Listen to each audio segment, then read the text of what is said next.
What's up guys, and welcome back to another video. If you're new here, my name is Cole and I have a video production company called Culmination Media.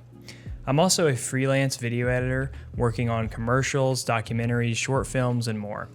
Today, we're going to be exposing some rookie video editor mistakes. If you're doing these, it's okay, because we're going to correct that today. Video editing is all about speed and getting to the next project as fast as possible.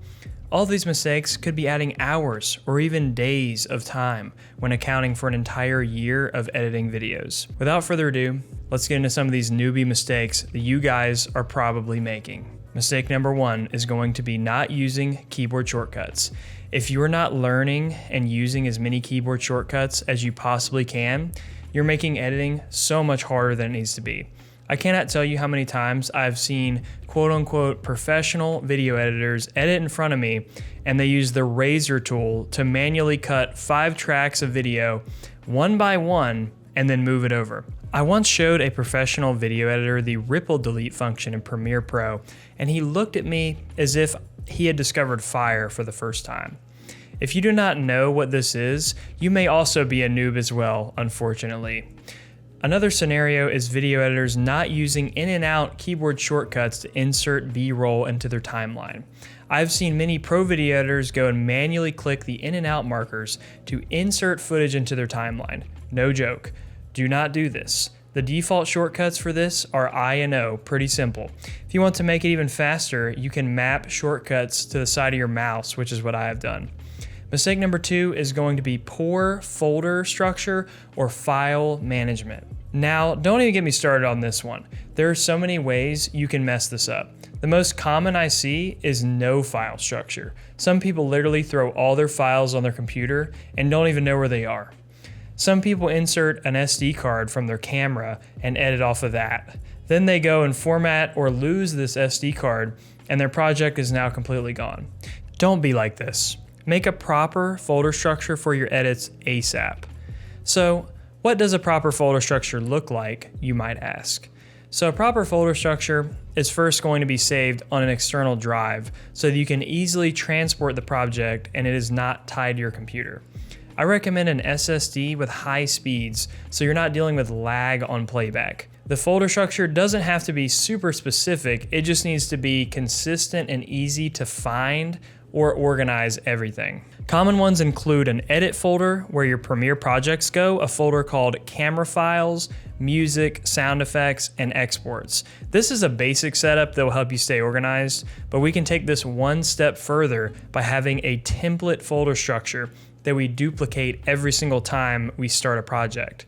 This will save you time and frustration.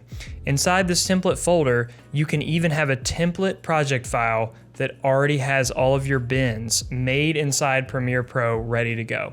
This is what I do. Mistake number 3 is going to be not color grading your footage properly. This is one that isn't as vital of a mistake and more of a lost potential. Color grading is one of the most important things you can do to elevate the look of any video project you're working on. It can enhance the mood of the story you're trying to tell or make mid-looking footage look amazing. It can also be used to shape light and enhance the vision of the cinematographer. The best program to color grade in is definitely DaVinci Resolve. Sorry Premiere Pro users, I had to tell them the truth. DaVinci Resolve is used by most professional colorists and also me for the past several years. I would recommend to anyone that they should learn how to effectively color grade. When I first learned it, it opened my eyes to how much I was missing out by not color grading. Fear not though, I've created my own LUTs that I use to give my projects a cinematic look and feel with basically just one click. I drag them on and I pretty much have a nice cinematic look with cinematic colors.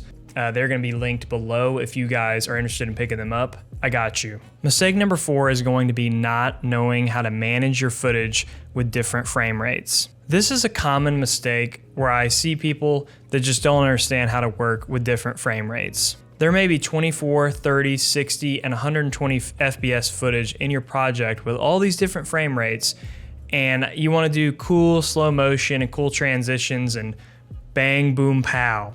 I've seen so many editors use the wrong timeline frame rates and then completely ruin their videos. I once saw a guy use a 60 frame per second timeline and he was putting 24 frame footage in his timeline. So what was happening is that the software was trying to compensate for the lost frames by making new ones, creating this super weird, ghostly looking footage. Common rule of thumb is that you should make the timeline frame rate whatever the lowest frame rate camera file is.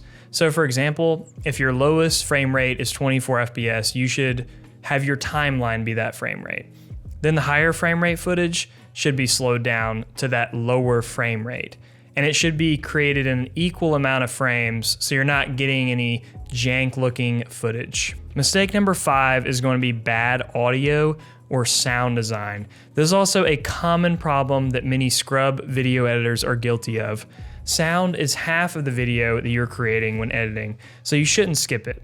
I know it can be distracting looking at pretty footage and just being like, wow, it's time to export with some random music and call it a day. Been there. One thing I've learned over the years that has made me a much better editor is sound design is probably one of the most important things that makes a video actually cinematic.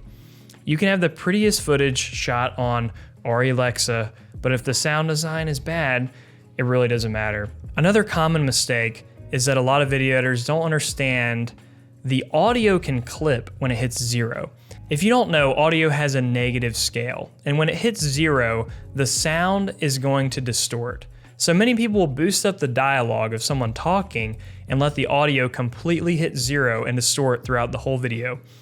A common way to fix this is to use a compressor on a dialogue track or a limiter to make sure that the audio does not clip. Ideally though, when you're recording audio, you want to make sure you record it a little more quiet so it does not clip. Alright guys, that is going to do it for this video. Hopefully you liked it. Leave a like and subscribe if you learned something new today. Hopefully this video helped you improve your video editing skills. I'll see you guys later. Peace out.